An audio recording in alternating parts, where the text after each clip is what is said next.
Welcome back, everybody. So in the last video we said that a homomorphism is a map that preserves the structure.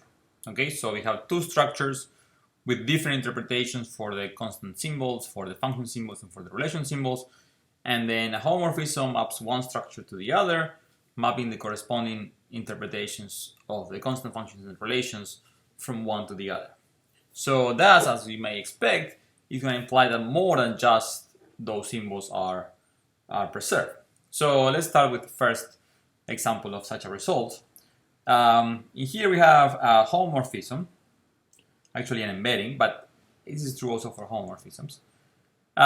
Then whenever we have a term in our structure and elements in the original structure M, if we apply the term to those elements and then we apply H, it's the same as applying H first and then the term. What do we mean by applying the term first? We haven't defined that yet, so let's look at an example.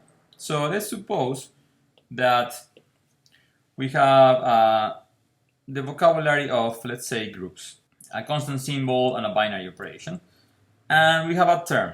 Let's say our term T is the term X star Y star E star X. That's a term in the vocabulary of groups, and this term has two variables, so they are all free. So we're gonna write T of X comma Y to mean that those variables are free, are in T. All right, so essentially T, the value of T depends on the value of X and Y. Okay.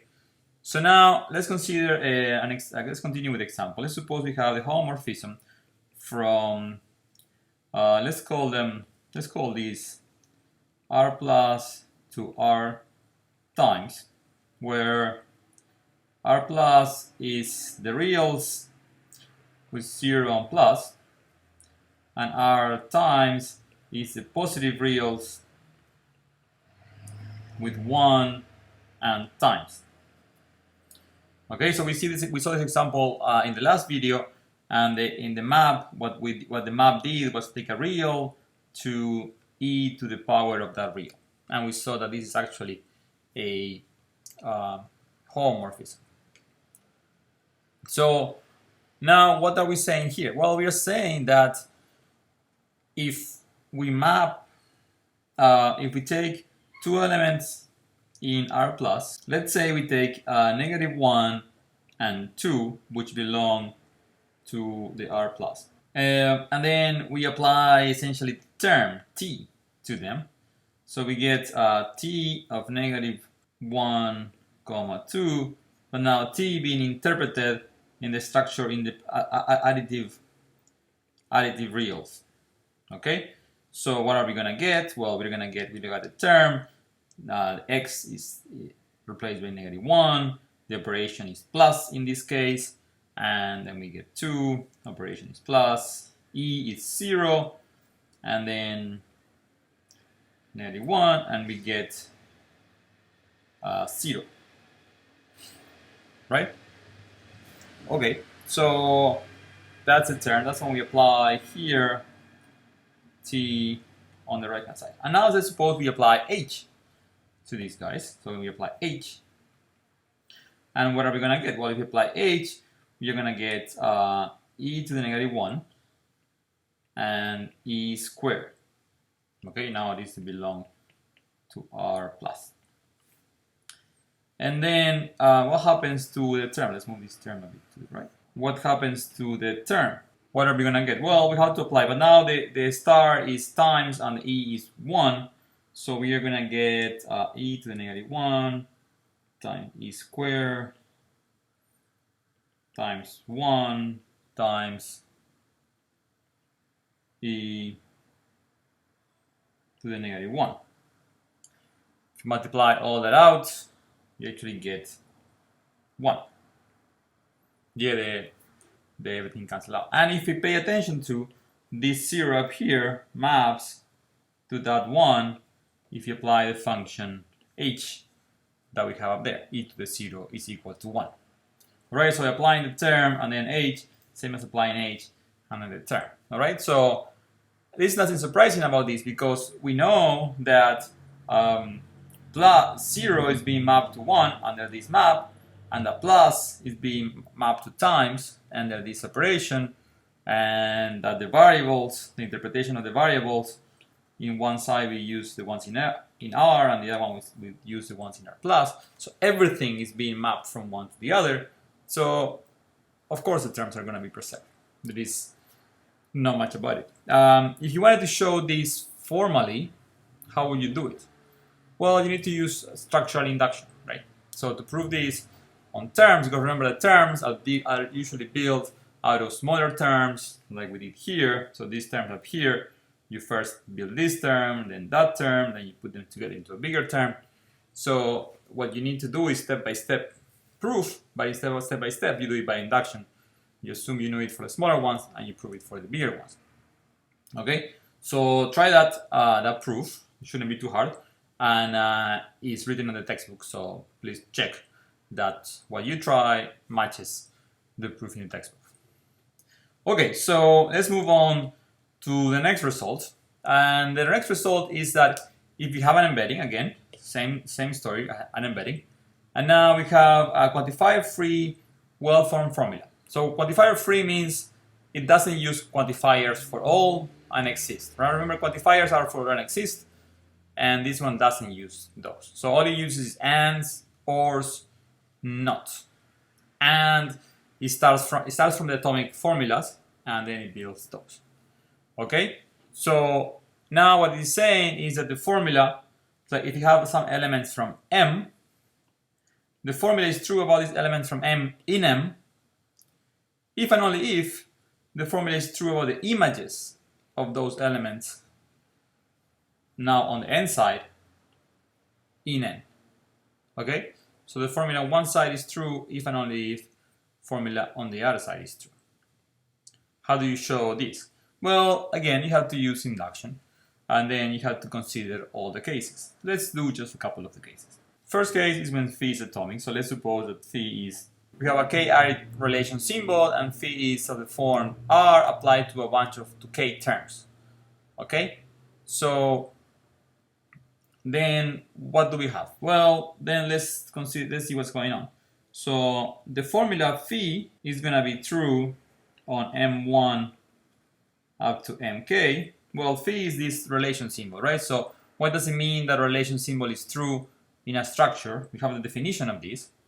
This is equivalent to saying that the interpretation of the terms when you input these m's, I'm using m bar to denote the tuple of all the m1s up to mk, just to simplify notation a little bit. So when you apply the terms to these inputs that are in the structure M, this belongs to the interpretation of the relation in M, right? Remember, the interpretation of the relation in M for an L-RE relation is a set of L tuples. And we know that, what do we know? We know that these guys are equal. Well, so if you apply H to these guys, well, so we know that if you apply H to those guys, then this is equivalent, this needs to belong to Rn, right? Because being an embedding implies that if you have a tuple of elements in R, a tuple of elements is going to belong to R interpreted in M, if and only if the image under H belongs to R as interpreted in N, right? That's what this says over here. These elements belong to Rm, if and only if the images belong to Rn. And now, by the previous lemma up here, H applied to a term is the same as the term interpreted in N applied to the H of the things. So that's the same thing as saying that Tn now interpreted H, the image of H of this tuple, Tn, H of the tuple belongs to Rn, because I just did this is by the previous lemma. And then this is exactly what it means for the formula phi to be true in N. When you apply to H, M1, H, MK. Okay? So that's how you show that for atomic formulas, one side is true if and only if the other side is true. How do we prove it for negations? Well, for negations, if you have a negation of a formula, it's true if and only if the formula without the negation is false, and then you use induction hypothesis, and then come back, right? For ands and for ors, same thing. Let's do one of those cases. So let's do the and case. The or case and the not case are very similar for induction. So now, what does it mean to have that phi is true? And let's call again m bar. When phi is a conjunction. Well, this is if and only if, by definition of what it means for, or definition of this symbol of satisfiability, if and only if psi 1 is true and psi 2 is true. Correct? That's the definition of satisfiability. And now psi 1 and psi 2 are smaller formulas, right? They were built beforehand. So we can use inductive hypothesis, and we know that for those the lemma is true. So for those, they are true in M if and only if they are true in N. But now, of course, changing the variables to the M interpretation, and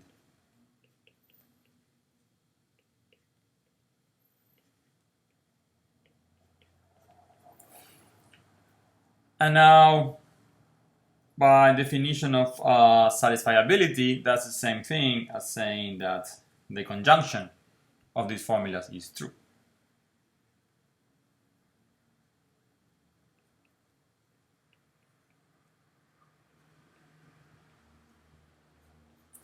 Right? That's what it means. And the conjunction of those formulas is exactly formula phi. Right? So we get phi is true in M if and only if it's true in M. And again, that's by induction hypothesis. The or is the same story, and the not is the same story. So that's how we get all quantifier-free formulas are preserved under embeddings. One thing to mention, I didn't mention about equality, but equality can be treated as a relation symbol in this case, and embeddings preserve equality both sides, so the relation case is still the same. All right, good. So quantifier-free formulas under embeddings. What if you want more than just quantifier-free formulas? Well, that's a bit more complicated, right? Because let's look at an example of that. Suppose we have just an identity map from the integers, the additive group of the integers to the additive group of the rationals, okay? So it's of course an embedding because it's one-to-one and addition is preserved under this embedding, of course, it's identity, and so it's 0. So all quantifier-free formulas are going to be preserved about the integers inside the rationals, but not all formulas are going to be preserved. We know there are formulas, there are sentences that are true in one side and not true in the other. We saw that example before. These two are not elementary equivalents. So not all sentences are going to be preserved, let alone the formulas. Okay, so this is here not all formulas are preserved. So when can we get that all formulas are preserved, and even using quantifiers? And that's when we have an onto isomorphism. So one-to-one and onto bijection that is an embedding. Okay, so in this case, all the formulas are preserved. So how do you show that? Well, to show that, let's erase the first lemma so we have more space. What do we need to do? Well, we need to do induction the same way as before. For the atomic formulas, well, that's the same proof that we did before. For the ands, ors, and not, well, that's the same as we did before. We did only the and, but same story for the or and the not. And now the remaining case are the quantifiers. And again, remember, formally we only have one quantifier in our language, so we only need to do it for that quantifier. Let's suppose that phi of x bar is the formula for every y psi of y bar and x. Notice that this psi has an extra free variable y that becomes bounded when you put the for all up front, right?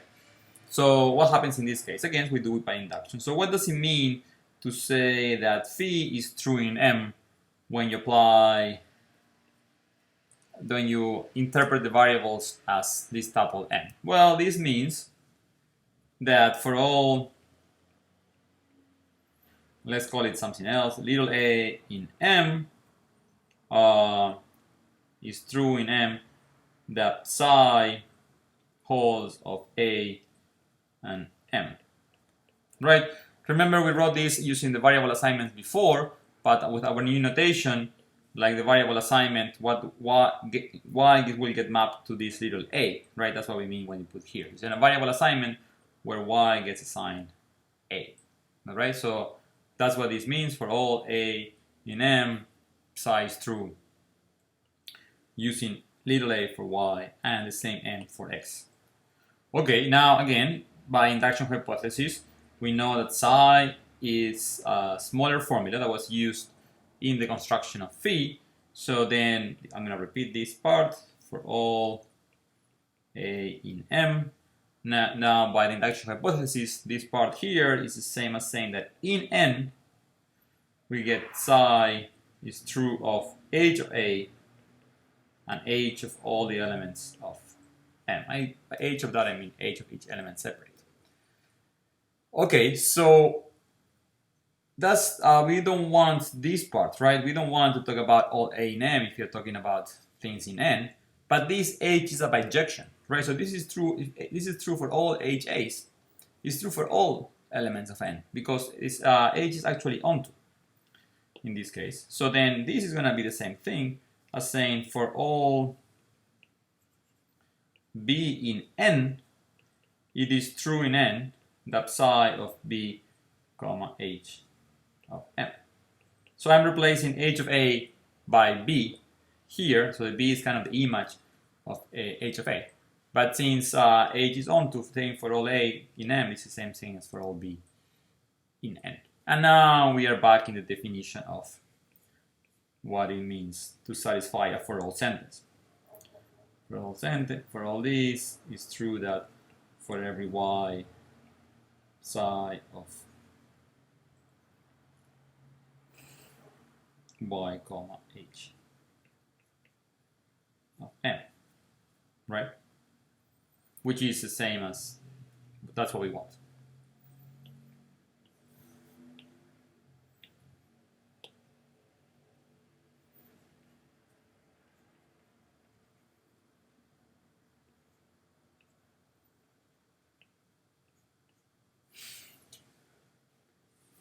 Correct. So that proves that all formulas are now preserved, but here we need to use the fact that psi is, h is onto.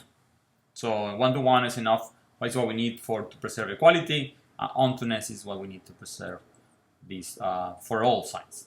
Okay, so now we got all formulas that are preserved. Let me mention one more thing, is that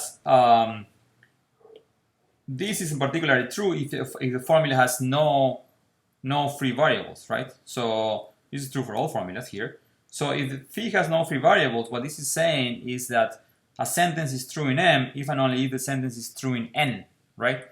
So if M and N are isomorphic, meaning there exists an isomorphism between them, then they satisfy exactly the same sentences. Everything gets transferred. So that means isomorphism implies elementary equivalence, right? Okay, so if the whole structure is preserved, then the images are, the two structures that are isomorphic are elementary equivalent. We saw examples before when we saw examples of elementary equivalent structures which are not isomorphic. So this doesn't go the other way around, it only goes one way. Okay, so automorphisms are a special kind of isomorphism. They are just isomorphisms from a structure to themselves. So they are isomorphisms, so but the previous lemma works exactly the same way, but now on the same structure in both sides. So let's erase the first lemma up there, so we have more room. And the corollary of the previous lemma is that if you have a definable set in M, it must be preserved under automorphism. This symbol up here means the image of all the tuples A1 up to AK where A1, AK belongs to A, right? So that's what H of A is, the image of all the tuples that are inside A through H. So that means A is invariant through H. It doesn't mean that the elements of A stay fixed inside A when you apply H, but it means that when you apply H, they stay inside A. They don't leave A. All right, and also nobody from outside A comes into A. So A is preserved under H. Maybe it's moved around, but the set is preserved. So why is that? Well, suppose that the set A is defined by the formula phi x1 up to xk, right? So what does that mean?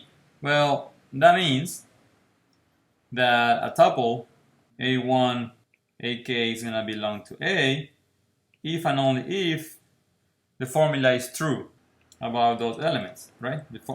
So A definable by that formula means A corresponds. A contains exactly the elements that satisfy that formula.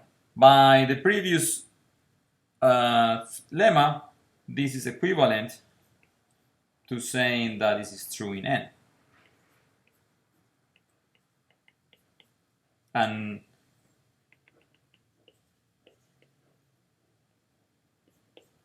And what is N here? Well, N here is the same, right? Because we have an automorphism. So what we have here is M. And what does that mean? Well, that means that H of A1, H of AK, this tuple, belongs to A, right? That's the definition of A. Phi defines A. So a tuple is in A if and only if the image under H belongs to A, okay? So we're gonna see examples in the next video of this. It's gonna be extremely useful to show things that are not definable actually, because definable sets need to have this property of being invariant under automorphisms. Okay, see you in the next video.